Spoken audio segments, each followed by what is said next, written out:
वही हुआ जिस बात का डर था। वफा अब प्रेग्नेंट हो गई है और अब इसने अपनी प्रेगनेंसी को ही मोहरा बनाना है सब पर बहुत ही ज़्यादा रौब डालने का। दूसरी तरफ बासित है कि बासित को कुछ नजर ही नहीं आ रहा वफा के सिवा इस दुनिया में। जारी रोशीन है कि वो बहुत ज़्यादा रोती है, तड़पती है अपनी बेटियों की खातिर और दोबारा से इस घर में वापस आ जाती है। रोशीन जब वापस आती है तो वफा इतनी ज़्यादा रोशीन के साथ बदतमीज़ी करना शुरू कर देती है। रोशीन कहती है कि मैं तुमसे बात करने नहीं आई, मैं अपनी बच्चियों को यहाँ पर देखने आई हूँ और लेने आई हूँ।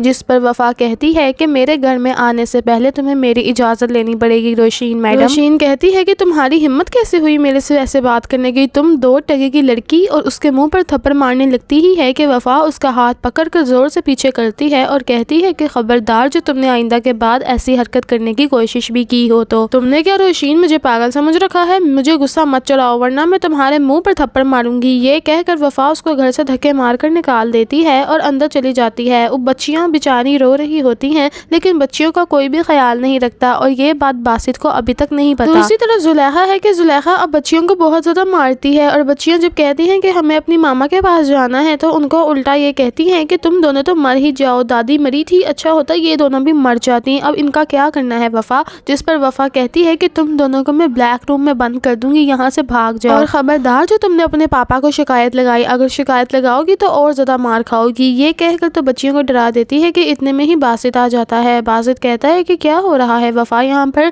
तो वफा कहती है कुछ नहीं, बासित बच्चियों के साथ खेलने जा रही थी कि एकदम से मुझे चक्कर आने लग गए हैं और अभी भी बहुत चक्कर आ रहे हैं। अभी ये बात हो ही रही होती है कि बासित इसको भी हॉस्पिटल जब लेकर जाता है चेकअप के लिए तो पता चलता है कि ये तो माँ बनने वाली है। घर आती है तो जुलेखा की तो खुशियों का कोई अंजाम ही नहीं होता। जुलेखा कहती है कि वफा आज तो तुमने वो कर दिखाया है जो रोशीन करके इस घर में ठहरी हुई थी इतना। अब देखना वफा, हमें इस घर से कोई भी नहीं निकाल पाएगा। जिस पर वफा कहती है कि अम्मा तुम तो फिक्र ही मत करो, मैंने तो ऐसे ऐसे इंतज़ाम कर लिए हैं ना। सबसे पहले तो बासित को मैंने ये कहना है कि मुझे सिक्योरिटी चाहिए, आप सबसे पहले रोशीन को तलाक दे दें, फिर देखना जब रोशीन को तलाक हो जाएगी ना तो फिर मैं ये अपना पूरा घर अपने नाम करवा लूँगी। जिस पर जुलेखा बड़ी ही खुश हो जाती है और कहती है कि वफा शाबाश, ऐसे ही करती रहो। खैर अब दूसरी तरफ रोशीन है कि वो अपने घर वापस चली जाती है और बहुत ज़्यादा रोती है और अब वो कोर्ट में केस करने लगी है बासित के खिलाफ कि उसने उसकी बच्चियों को घर में रखा हुआ है और उसको वापस भी नहीं करता।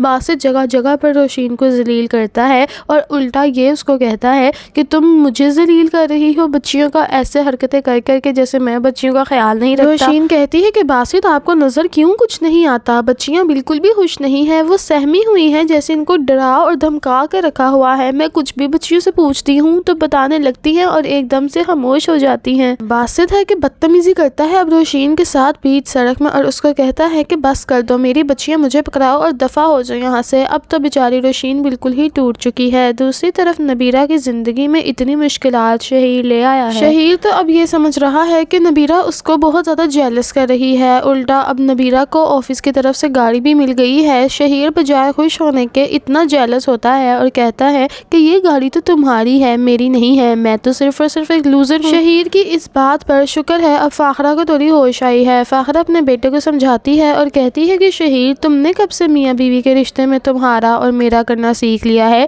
मियाँ बीवी के रिश्ते में जो एक का होता है वो दूसरा का भी होता है। जिस पे शहीर कहता है अम्मा बस कर दें, आप मुझे ज़्यादा ना समझाएं, मैं सब समझ रहा हूँ नबीरा क्या कर रही है और नबीरा तुम पर तो अब मुझे शक ही पड़ने लग गया है। ऐसे बॉस का तुम्हारे साथ आना जाना, पिक एंड ड्रॉप देना और बॉस का कैरेक्टर इतना ख़राब होना और तुम्हारी बॉस की तरफ से प्रमोशन होना, मुझे ये बात हजम नहीं हो रही। जिस पर नबीरा एकदम से शहीर के मुंह पर बेधड़क थप्पड़ मार देती है और कहती है शहीर कुछ खुदा का खौफ है तुम्हें बिल्कुल शर्म नहीं रही हमारे रिश्ते की? और तुम इस कदर झूठे थे अपनी मोहब्बत में। तुमने तो मुझे ये कहा था कि तुम मुझसे इतनी मोहब्बत करते हो कि मर जाओगे और तुमने मेरी खातिर इतनी दफ़ा मरने की कोशिश भी की, फिर जाकर कहीं मेरे वालिद और मेरी माँ मानी थी तुम्हारे साथ शादी करने के लिए, लेकिन आज तुम मुझे इस तरह की करैक्टरलेस सी बातें कर रहे हो। जिस पर शहीर कहता है मैंने करैक्टरलेस नहीं कहा तुम्हें। नबीरा कहती है कि बकवास बंद करो शहीर, मैं सोच भी नहीं सकती थी तुम्हारी सोच इस कदर घटिया और गिरी हुई होगी।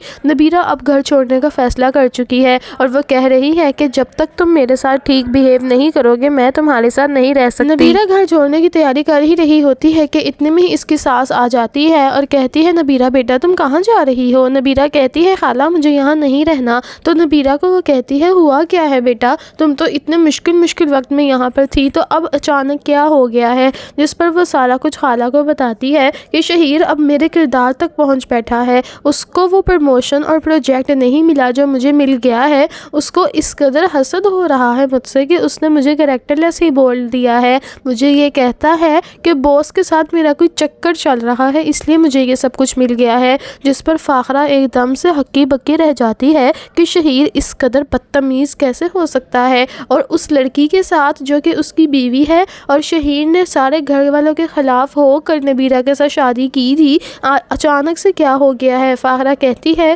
کہ نبیرہ تمہیں میری قسم ہے تم گھر چھوڑ کر بیٹا مت جانا، میں شہیر کے کان کھینچوں گی اور پوچھوں گی اس سے کہ اس کو تکلیف کیا ہوئی ہے ایک دم سے۔ خیر اب دوسری طرف وفا اور باسط کا رشتہ اتنا مضبوط ہو گیا ہے کہ باسط کو تو اب جو بیٹے کی خواہش تھی وہ بھی پوری ہونے والی ہے، کیونکہ باسط کو تو اس پیر بابا نے یہی کہا تھا کہ تمہارے گھر میں بیٹا تبھی پیدا ہوگا جب تمہاری دوسری شادی ہوگی، کیونکہ تمہاری پہلی بیوی تمہیں صرف بیٹیاں ہی دے سکتی ہے۔ اب باسط اتنا خوش ہے کہ وہ تو پھولے نہیں سما رہا، طرح طرح کے مہنگے گفٹس لا کر دیتا ہے اس 2 ٹکے کی وفا کو، اور اس 2 ٹکے کی وفا کو جس کی شکل سے ہی غربت جا ہی نہیں رہی، اس کو کہتا ہے کہ میں تمہارے نام ایک گھر بھی کرنا چاہتا ہوں تاکہ تمہیں سیکیورٹی ہو جائے، اور اس 2 ٹکے کی فقیر کے منہ والی وفا کو گاڑی بھی لا کے دے دیتا ہے کہ آج سے تم اپنی گاڑی میں آیا جایا کرو گی، پہلے روشین کو گاڑی دی تھی وہ بھی اپنے استعمال میں رکھتی تھی، اب تمہارے لیے بھی گاڑی ہے تم اپنے استعمال میں رکھو،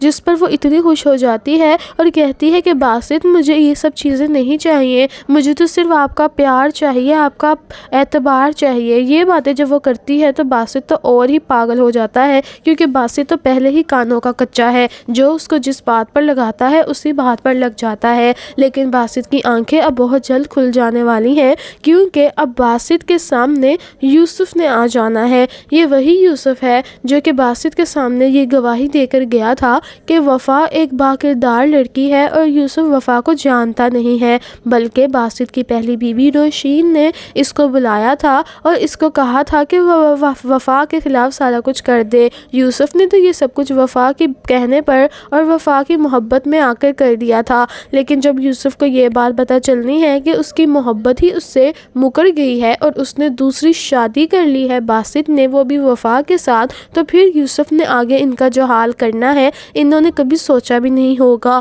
ممکنہ طور پر صرف ایک ہی سچویشن نظر آتی ہے، یا تو وفا بچہ پیدا کرنے کے بعد مر ہی جائے گی، یا تو پھر بچہ پیدا ہونے سے پہلے ہی یوسف آ جانے والا ہے اور وہ خود اپنے ہاتھوں سے وفا کو جان سے مار دے گا، کیونکہ اس نے پہلے دن سے ہی یہ وفا کو بات سمجھا رکھی ہے کہ وفا اگر تم میری نہیں ہو تو میں دنیا میں کسی کو بھی تمہارا ہونے نہیں دوں گا۔ تو دوستوں میں امید کرتی ہوں آپ کو آج کی ویڈیو پسند آئی ہے تو جانے سے پہلے چینل کو ضرور سبسکرائب کر لیجئے گا، ورنہ تو آپ گم ہو جائیں گے، پھر کہاں ڈھونڈتے پھریں گے چینل کو میرے۔ تب تک کے لیے اللہ حافظ۔